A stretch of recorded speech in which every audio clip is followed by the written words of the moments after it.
সালাউদ্দিন আইয়ুবী রহমাতুল্লাহ কেন ৩,০০০ আলেমকে হত্যা করেন এবং হারাম শরীফের একজন ইমাম?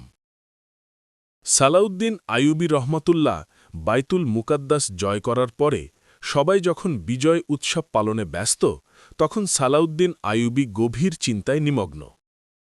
তার চিন্তার কারণ সম্পর্কে জিজ্ঞাসা করা হলে তিনি বললেন, বাইতুল মুকাদ্দাস জয় হয়েছে, কিন্তু এখনও এমন শত্রু আমাদের মাঝে রয়ে গেছে যাদেরকে খুঁজে বের করতে না পারলে বাইতুল মুকাদ্দাস আমরা বেশিদিন আমাদের কাছে রাখতে পারব না।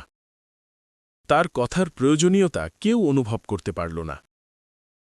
সালাউদ্দিন আইয়ুবী তার অত্যন্ত বিশ্বস্ত সেনাদের নিয়ে খুবই গোপনে নতুন একটি গোয়েন্দা বিভাগ গঠন করলেন, যাদেরকে আটককৃত ইহুদিদের গোয়েন্দা বিভাগের সেনাদের থেকে পাওয়া তথ্য দিয়ে ট্রেনিং দিলেন।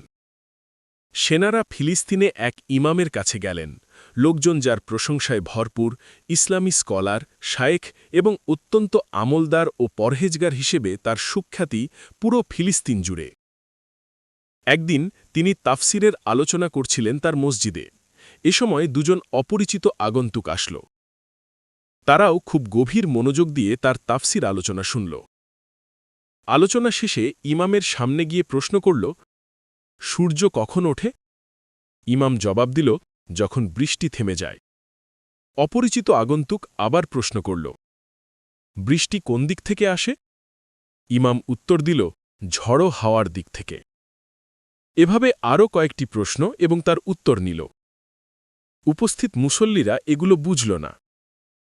তারা চলে যাওয়ার পর ইমাম সাহেব আগন্তুকদের নিয়ে তার ঘরে প্রবেশ করলেন।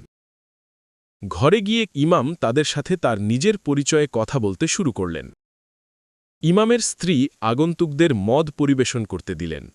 আগন্তুকরা ইমামের সাথে বিস্তারিত কথা বলা শুরু করল। ইমাম কবে থেকে এখানে, মানুষের মধ্যে কি কি ফিতনা ছড়িয়েছে, মানুষের ইমানের মধ্যে চিড় ধরাতে কতটুকু সক্ষম হয়েছে ইত্যাদি বিষয়ে কথা হতে লাগল।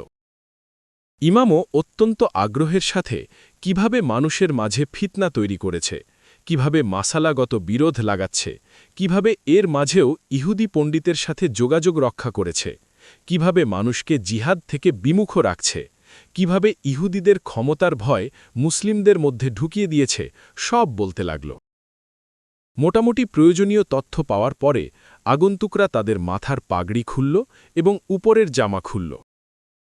এটা দেখে ইমাম এবার ভয়ে পালাতে চাইল, কারণ এই আগন্তুকরা ছিল হজরত সালাউদ্দিন আইয়ুবীর সেই গোয়েন্দা বিভাগের সেনা। তারা তাকে ধরে নিয়ে গেল এবং তাকে হত্যা করল।